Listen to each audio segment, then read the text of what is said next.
ইহুদিদের একটা কিতাব আছে তালমুদ বলে নাম। সেই কিতাবে লেখা আছে, হে ইহুদিরা, তোমরা মুসলমানদের সঙ্গে সেই দিন থেকে পারবে না, হেরে যাবে যেদিন দেখবে মুসলমানদের জুমার নামাজের জামা ফজরের নামাজের জামাতের সমান হবে। কিছু বুঝতে পারলেন? তার মানে জুম্মার নামাজে যত লোক জামাতে নামাজ পড়বে তত লোক ফজরের নামাজে জামাতে পড়বে যেদিন তোমরা দেখবে। ওই কিতাবে লেখা আছে, যেদিন তোমরা মুসলমানদের দেখবে যে জুম্মার নামাজে যত লোক হয়েছে তত লোক ফজরের নামাজে হাজির হয়েছে, সেই দিন থেকে বুঝে নেবে আমাদের মার শুরু, আমরা আর মুসলমানদের সঙ্গে পারবো না। ইহুদিরা এটা এখনো ভালো রকম জানে যে এরা হলো সেই মুসলমান, এরা জুম্মার নামাজে 3 তালা ভর্তি করে, আর ফজরের নামাজে ইমাম সাহেব আর গোটা কত বুড়ো ছাড়া আর আসে না। সুতরাং এদের যত মারবি কোনো পাপ হবে না। তার দুটো জিনিস দেখবেন, 1 নাম্বার দেখবেন বক্তাটি সত্যিকারের আলেম কিনা, 2 নাম্বার দেখবেন বক্তাটি আমল আছে কিনা। আরবিতে একটা কথা আছে, আল আলিমু বিলা আমালিন কাশাজারি বিলা সামারিন। আমল বিহীন আলেম ওই রকম, ফল বিহীন গাছটা যেরকম। যে গাছের ফল হয় না সে গাছের যেমন কোনো ভ্যালু থাকে না, যে আলেমের আমল নাই ও আলেমের এলেমের কোনো মূল্য নাই। গায়ে গায়ে বসে টু দি পয়েন্টের উপরে নবীজি ওয়াজ করে শোনাতেন। সাহাবী আব্দুল্লাহ ইবনে মাসউদ রাদিয়াল্লাহু তাআলা আনহু তিনি বর্ণনা করছেন। তো ওয়াজের উত্তম রাত হলো বৃহস্পতিবার দিনগত রাত। সময়টা কখন? এশার নামাজের পর। সাহাবীদেরকে নিয়ে নবী ওয়াজ করতেন। সাহাবীরা কিভাবে বসতেন? গায়ে গায়ে বসতেন। তো আমার বাপেরা, আমি আলোচনার শুরুতেই আপনাদেরকে আমি অনুরোধ করছি, আপনারা একটু আগে এসে গায়ে গায়ে একটু বসতে পারবেন? বাপেরা একটু আগে আসুন না, একটু আগে এসে গায়ে গায়ে বসুন। আপনারা আগে আসুন, দূরে ছড়িয়ে ছিটিয়ে না থেকে গায়ে বসুন। ওয়াজটা কি জানেন? শুনে বুঝে আমল করার নাম হলো ওয়াজ। কি বললাম বাবা? শুনে বুঝে আমল করার নাম হলো ওয়াজ। আমার কথা যদি আপনারা বুঝতে না পারেন তাহলে কষ্ট করে জলসা দেওয়াটাও বেকার, জলসা করাটাও বেকার হয়ে যাবে।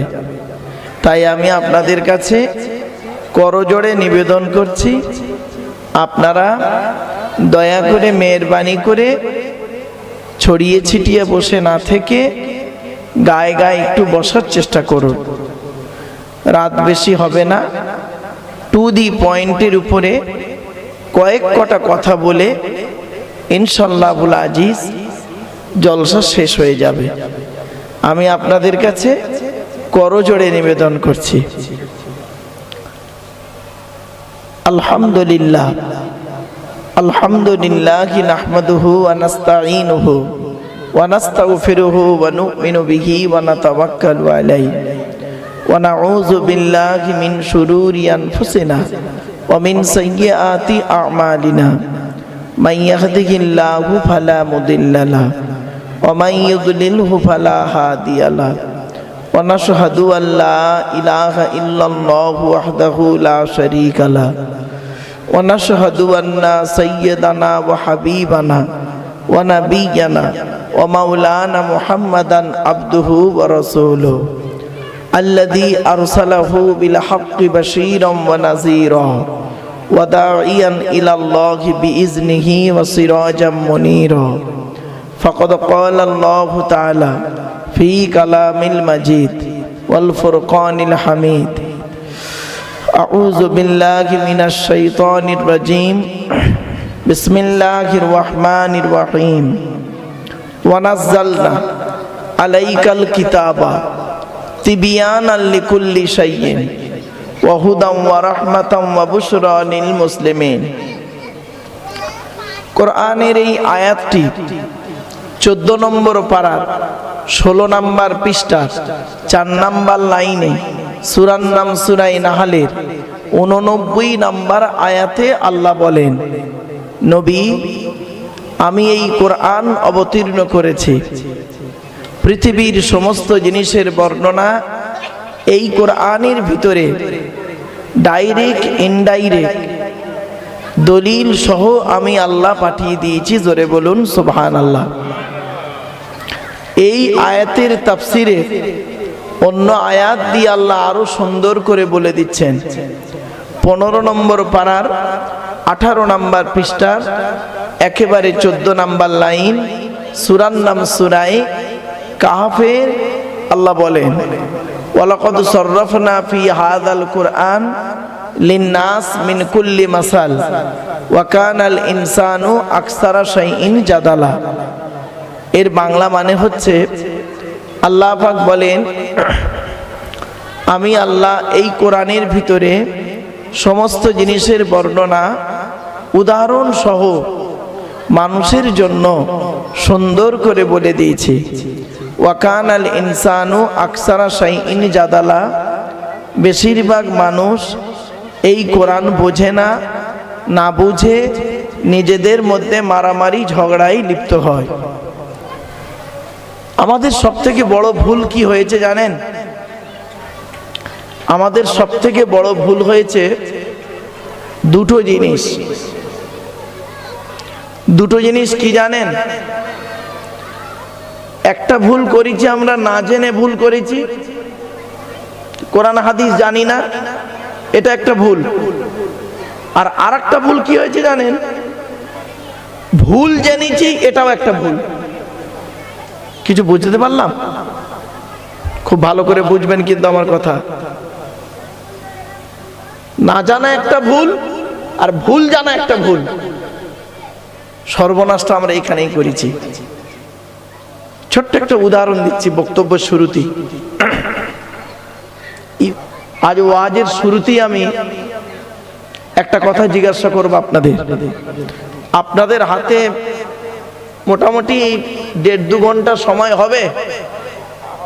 হবে নাকি?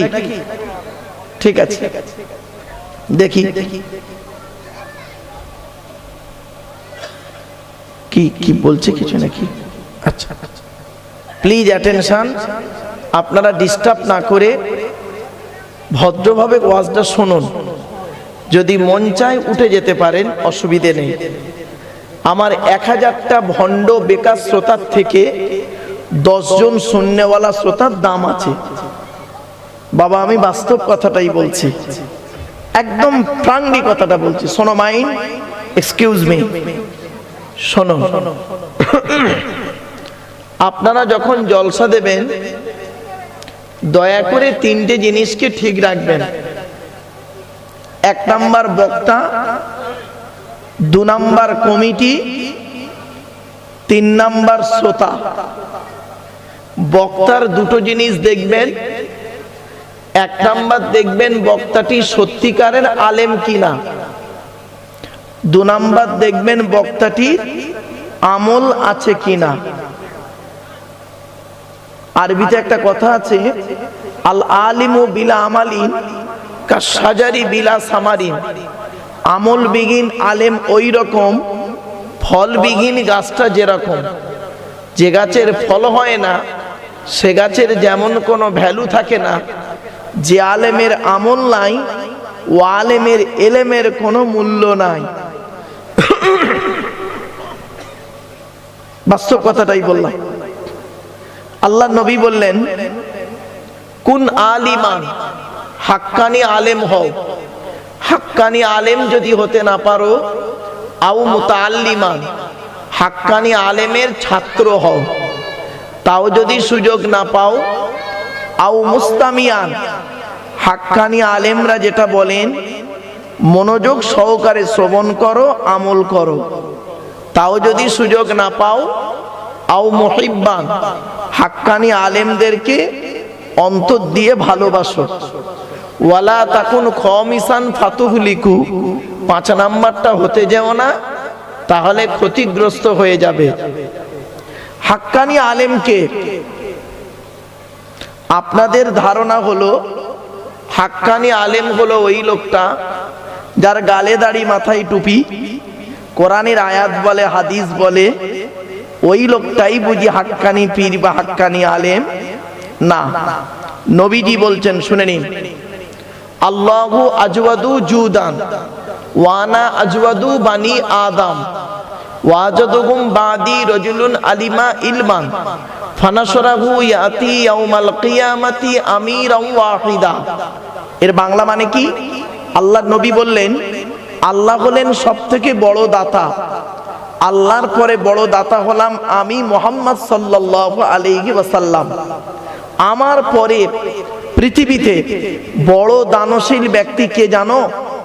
ওই আলেম যে ইলিম অর্জন করেছেন, ইলিম মোতাবেক নিজে চলেছেন, সমাজের মানুষকে বলেছেন, তার ইলিম থেকে মানুষ উপকৃত হতে পেরেছে। 3টে পয়েন্ট: জ্ঞান অর্জন করতে হবে, জ্ঞান মোতাবেক নিজে চলতে হবে, আবার অপরকে বলতে হবে। আবার বলার শুধু বললে হবে না, তার জ্ঞান থেকে মানুষ যেন উপকৃত হতে পারে, কিছু শিখতে পারে, কিছু জানতে পারে, কিছু বুঝতে পারে, আমল করতে পারে, খারাপ থেকে ভালোর দিকে আসতে পারে। ওই শ্রেণীর আলেমকে আল্লাহ পাক কিয়ামতের মাঠে এক একটা দলের আমির করে তুলবে। বাপেরা, কথাটা কেন বললাম? জ্ঞানী গুণী বুদ্ধিজীবী মানুষ বাড়ি থেকে একটু ভাববেন। কত বক্তা আছে বাবা, 5 ওয়াক্ত নামাজ পড়ে না।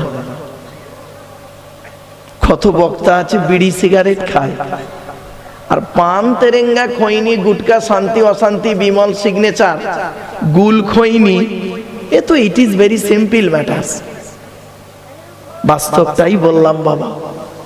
একজন আল্লাহর ওলির নাম বলতে পারবেন যিনি নেশা করতেন? পাবেন না, পাবেন না। আল্লাহ নবী বলেছেন, কুল্লু মুস্কিরিন হারামুন, প্রত্যেকটা নেশাদ্রব্য জিনিস মস্তিষ্কের বিকৃতি ঘটায়, ওটা হলো হারাম। এটা মাথায় রাখুন। একটা একটা করে বলার সুযোগ দিন আপনারা আমাকে, বেশি না, আপনাদের বেশি কষ্ট করে ওয়াজ শুনতে হবে না, আমি শর্ট টাইমে ছেড়ে দেবো। খালি কয়েক কটা কথা খালি শুনে নিন একটু। 2 নাম্বার হলো, জলসা যখন দেবেন 3টে জিনিস ঠিক রাখবেন। 1 নাম্বার বক্তা, 2 নাম্বার কমিটি। জলসা কমিটি যেসে হতে পারে না বাবা, জলসা কমিটি হতে গেলে কমসে কম তার 3টে গুণ থাকা দরকার। কটা কটা কটা বলুন? 3টে গুণ। কি কি? 1 নাম্বার, সৎ হতে হবে। কি বললাম? আচ্ছা, সৎ কোন লোকটাকে বলে? কোন লোকটাকে সৎ বলে বলুন? ওই গালে দাড়ি মাথায় টুপি আর 5 ওয়াক্ত নামাজ পড়ে মাঝে মাঝে ওমরা করে, ওই লোকটা সৎ না। আল্লাহর নবী বলছেন সৎকে, শুনে নিন। আল্লাহর নবী একদিন সাহাবীদের বলছেন, তোমরা আমাকে 2টো জিনিসের গ্যারান্টি দেবে, 2টো জিনিসের গ্যারান্টি দাও। সাহাবীদের মধ্যে একজন পেছন থেকে বলছে, ইয়া রাসূলুল্লাহ, আমরা যদি 2টো জিনিসের গ্যারান্টি দিই, আপনি আমাদের কিছুর গ্যারান্টি দেবেন?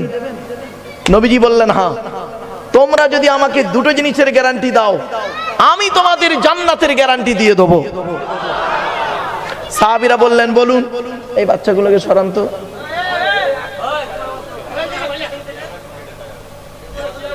শুনে নিন বাবা, বলছে বলুন 2টো জিনিস কি? শুনে নিন, মিল্কি বাদাম তলার মানুষেরা শুনে নিন। দুটো জিনিস কি? বুখারীর হাদিস, আমার বাবার কথা নয়, আল্লাহর নবীর হাদিস, কোরআনটাকে আপনাদের কাছে তুলে ধরছি। নবী বললেন, এক নাম্বার, দুই ঠোঁটের মাঝখানে এই জিবের গ্যারান্টি দাও, এই জিবের গ্যারান্টি দাও।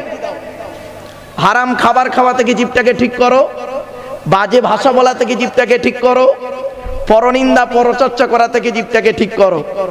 এক নাম্বার, দুই ঠোঁটের মাঝখানে জিবের গ্যারান্টি দাও। সাহাবীরা পুরো চুপ, যত সাহাবী দাঁড়িয়েছিলেন পুরো চুপ। দুই নাম্বার, দুই রানের বীজখানে লজ্জাস্থানের গ্যারান্টি দাও। দুই ঠোঁটের মাঝখানে, দুই রানের বীজখানে, এই দুটো জিনিসের গ্যারান্টি তোমরা আমাকে দাও, আমি মুহাম্মদ সাল্লাল্লাহু আলাইহি ওয়াসাল্লাম তোমাদের জান্নাতের গ্যারান্টি দিয়ে দেবো। জান, ওয়াজ হয়ে গেছে, বাড়ি চলে যান এবার। জলসা কমিটি তাবারুক দিয়ে দিতে পারেন এবার। এই ওয়াজের সারাংশ বলে দিলাম আজকে। বাড়িতে গিয়ে দেখবেন, হয় ভদ্রলোকের নিচে খারাপ, নয় ভদ্রলোকের উপর খারাপ। যার দুটোই খারাপ ও জাহান্নামী, জাহান্নামী লোক একদম। যার দুটোই খারাপ, যার দুটোই ভালো, ও একজন জান্নাতি মানুষ। জোরে বলো। এই জন্য মুহাম্মদ সাল্লাল্লাহু আলাইহি ওয়াসাল্লাম বললেন, the messenger of Allah, peace be upon him, said, the best among you those with good manner. নবী বলেন, তোমাদের মধ্যে উত্তম ব্যক্তি ওই লোকটা যার ক্যারেক্টার, চরিত্র ভালো, ওই লোকটাই হলো উত্তম ব্যক্তি। একজন উকিল, ব্যারিস্টার, মাস্টার, ডাক্তার, মোল্লা, মলি সাহেব, পীর সাহেব, দরবেশ সাহেব, আমির সাহেব, মুফতি সাহেবের যদি চরিত্র খারাপ হয়, আর একজন টোটোওয়ালার চরিত্র যদি ভালো হয়, টোটোওয়ালাটাই হলো আল্লাহর কাছে প্রিয় ব্যক্তি। Many loss is something loss, health loss is nothing loss, but character loss is everything loss. মানুষের যদি টাকা চলে যায়, ইনকাম করলে টাকাটা আবার ফিরে আসবে। মানুষের যদি শরীর চলে যায়, ভালো মন্দ খেলে শরীরটাও ফিরে আসবে। কিন্তু বন্ধুরে, মানুষের যদি চরিত্র চলে যায়, চরিত্র কিন্তু আর ফিরে আসবে না। তাই নবী বলেছিলেন, দুই ঠোঁটের মাঝখানে, দুই রানের বীজখানে। ঠিক আছে তো? বাড়িতে গিয়ে ভাববেন, খালি গালে দাড়ি আর মাথায় টুপি দিয়ে মসজিদে গিয়ে নামাজ পড়লে, মাঝে মাঝে ওমরা হজ করলে আর জলসা দিলে ভাববেন না আপনি একজন জান্নাতি মানুষ। This idea is very wrong. চলুন একটা একটা করে বলার সুযোগ দিন বাবা, একটু ধৈর্যের পরিচয় দিন। দুই নাম্বার হলো বাবা, জলসা কমিটি হতে গেলে হালাল খাবার খেতে হবে। আচ্ছা, শুধু জলসা কমিটি হালাল খাবে আর বাকিরা সব হারাম খাবে? না। চলুন কোরআনে কি বলেছে দেখি। কোরআনে তিন শ্রেণীর লোককে আল্লাহ হালাল খেতে বলেছেন। কয় শ্রেণীর লোক? আমার সঙ্গে কথা বলতে হবে কিন্তু। তিন শ্রেণীর লোক। কে কে? চলুন। এক নাম্বার, আল্লাহ বলেছেন নবী রাসূলদেরকে হালাল খেতে বলেছেন। দলিলটা কোথায় আছে? 18 নম্বর পারার 4 নাম্বার পৃষ্ঠার 8 নাম্বার লাইনে, সূরার নাম সূরা মুমিনুনের 51 নাম্বার আয়াতে আল্লাহ বলছেন, ইয়া আইয়ুহার রাসূল, ইয়া আইয়ুহার রাসূল, হে রাসূলগণ, হে রাসূলগণ, কুলু মিনাত তাইয়্যিবাতি ওয়ামালু সলিহা। হে রাসূলগণ, আপনারা পৃথিবীতে হালাল খাবার খান আর ভালো ভালো কাজগুলো করুন। তাহলে রাসূলদেরকে আল্লাহ, নবীদেরকে আল্লাহ বললেন হালাল খেতে, ভালো কাজ করতে। আচ্ছা, নবী রাসূলরা কি হারাম খাবেন? তা তো নয়। আল্লাহ তো ভালোই জানেন নবী রাসূলরা কোনোদিন হারাম খাবেন না, ঠিক না বেঠিক? তো এই কথাটা আল্লাহ কেন বললেন? বলুন, এই কথা আল্লাহ কেন বললেন? আল্লাহ তো জানেন নবীরা হালাল খাবেন, রাসূলরা হালাল খাবেন, তো আল্লাহ আবার বলতে গেলেন কেন? শুনে নিন। কারণ হচ্ছে যাতে করে এই উম্মতদের মাথায় না ঢুকে যায় নবী মানে যা খুশি তাই না। আল্লাহ পাক কোরআনে বলেছেন, সূরা আরাফ 8 নম্বর পারা 9-10 নম্বর পৃষ্ঠার 8 নম্বর লাইন, সূরার নাম সূরা আরাফ, ফালানাসআলান্নাল্লাযীনা উরসিলা ইলাইহিম ওয়া লানাসআলান্নাল মুরসালিন। আল্লাহ বলছেন প্রত্যেক নবী রাসূলদেরকে আমি কিয়ামতের মাঠে জিজ্ঞাসা করব, আপনাকে আমি পৃথিবীতে নবী করে পাঠিয়েছিলাম, রাসূল করে পাঠিয়েছিলাম, আপনি আপনার দায়িত্ব পৃথিবীতে পালন করেছিলেন? যদি নবী রাসূলদেরকে এই রকম প্রশ্ন করা হয়, আমি আপনি কোন জায়গার লোক, কোন জায়গার মানুষ? প্রশ্ন হবে না ভাবলেন? আল্লাহ কোরআনে বলেছেন সূরা কিয়ামার মধ্যে, আয়াহসাবুল ইনসানু আইয়ুতরাকা সুদা, আমি মানুষকে সহজে ছেড়ে দেবো? মানুষ কি মনে করে, আদমের সন্তান কি মনে করে আমি সহজে ওদের ছেড়ে দেবো? এত সহজ নয়। আমার দেওয়া পৃথিবী, আমার দেওয়া সূর্যের আলো, আমার দেওয়া আকাশের পানি, আমার দেওয়া জমিনের তলা থেকে পানি তুলে পান করে, আমার দেওয়া জমিনে ঘর বেঁধে তাকে চাষ করে খায়, আমার দেওয়া অক্সিজেন ফিরি ফিরি নেয়, কার্বন ডাইঅক্সাইড ছেড়ে দেয়। অতএব সব আমার, অতএব ওর বিচার আমি করবই। 3 শ্রেণীর লোকের বিচার হবে। ধনী, মিল্কির ধনীরা, বাদামতলার ধনীরা শুনে নিন, ধনী তোমার অর্থের হিসাব দিতে হবে। জ্ঞানী, জ্ঞানের হিসাব নেওয়া হবে। এই যুবক, যুবক যৌবনের হিসাব তোমার দিতে হবে। আল্লাহ প্রশ্ন করবেন, কিরে তোর যৌবন দিয়েছিলাম, এখন বয়স 60 বছর হয়ে গেছে, দাড়ি পেকে গেছে, ফেরেশতা মার্কা হয়ে গেছিস। আর যখন তোর বয়স 25 বছর ছিল, মিল্কি গ্রামের কটা মেন নষ্ট করেছিস তার কোনো ঠিক নেই, এখন ফেরেশতা মার্কা হয়ে গেছিস না? যৌবনের হিসাব দে। বাপেরা একটু ধৈর্যের পরিচয় দিন। চলো তো 1 নাম্বার আল্লাহ কোরআনে বললেন, নবী রাসূলদেরকে হালাল খেতে বললেন। হে রাসূলগণ, আপনারা হালাল খাবার খান, পৃথিবীতে ভালো ভালো কাজগুলো করুন। তাহলে নবী রাসূলদেরকে বললেন। দ্বিতীয় নাম্বার কাদের বলছে দেখি? 2 নম্বর পারা 4 নম্বর পৃষ্ঠা 14 নম্বর লাইন, সূরার নাম সূরা বাকারার 172 নম্বর আয়াত। ইয়া আইয়ুহাল্লাযীনা আমানু, হে ঈমানদার বান্দাগণ, কুলু মিন তাইয়্যিবাতি মা রাযাকনাকুম, আমার দেওয়া হালাল রিজিকগুলো তোমরা ভক্ষণ করো। তার মানে আমাদেরকে বলল, আমরা গালে দাড়ি মাথায় টুপি দিয়েছি, লজ্জাস্থানাগার চামড়া কেটেছি, গরুর গোশত খেয়েছি, ঈদ বকরা ঈদের নামাজ পড়েছি, মাঝে মাঝে রমজান মাসে রোজাও করেছি, আর রোজা নাও রাখতে পারলেও ইফতারের মজলিসেও বসে পড়েছি। রাগ করবেন নাকি? বুঝতে পারছেন আমার ভাষা? হ্যাঁ, চলো আমাদেরকে আল্লাহ বললেন হালাল খাবার খাও। তাহলে 2 শ্রেণী হলো। তৃতীয় শ্রেণী কে জানেন? হিন্দু, মুসলিম, জৈন, ব্রাহ্মণ, খ্রিস্টান, কুলি, সাঁওতাল, বাগদি, দুলে, জাতি, ধর্ম, বর্ণ নির্বিশেষে আদমের সন্তান, মানব জাতিকে আল্লাহ কোরআনে বলেছেন হালাল খেতে। রেফারেন্সটা দিয়ে দিচ্ছি। 2 নম্বর পারা 4 নম্বর পৃষ্ঠার 8 নম্বর লাইন, সূরার নাম সূরা বাকারার 168 নম্বর আয়াত। ইয়া আইয়ুহান নাস, হে মানব জাতি, কুলু মিম্মা ফিল আরদি হালালান তাইয়্যিবা, আমার দেওয়া হালাল রিজিকগুলো তোমরা ভক্ষণ করো। মনে রাখবেন, হারামের বিরানি ভাতের থেকে হালালের ডাল ভাতটাই ভালো, ঠিক না বেঠি? এজন্য আমি আপনাদেরকে করজোড়ে নিবেদন করে যাচ্ছি, পৃথিবীতে হালাল খাবার খান, হালাল খাবার খান। কোরআনে আছে 250 রকমের হারাম। কত কত কত? আপনি কটা হারাম জানেন?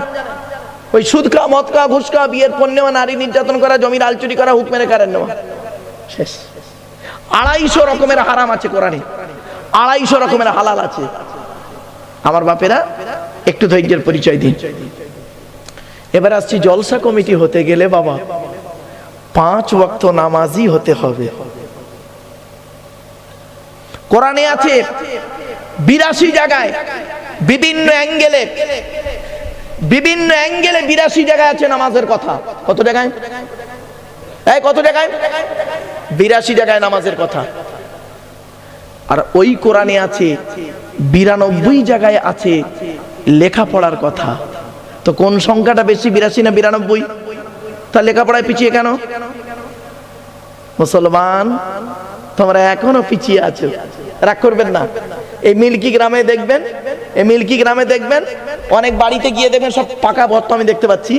অনেক বাড়িতে গিয়ে দেখবেন সানসেট গুলোতে অনেক ব্যক্তি আছে কিতাব কিনে রেখেছে, ছেলে আমার মাস্টার, ডাক্তার, ইঞ্জিনিয়ার, প্রফেসর হবে। আর অনেক মুসলমানের বাড়িতে গিয়ে দেখবেন সানসেট গুলোতে বিশাল বড় বড় তরকারির হাঁড়ি আছে, মাল বগরাই দিয়ে বেরোবে।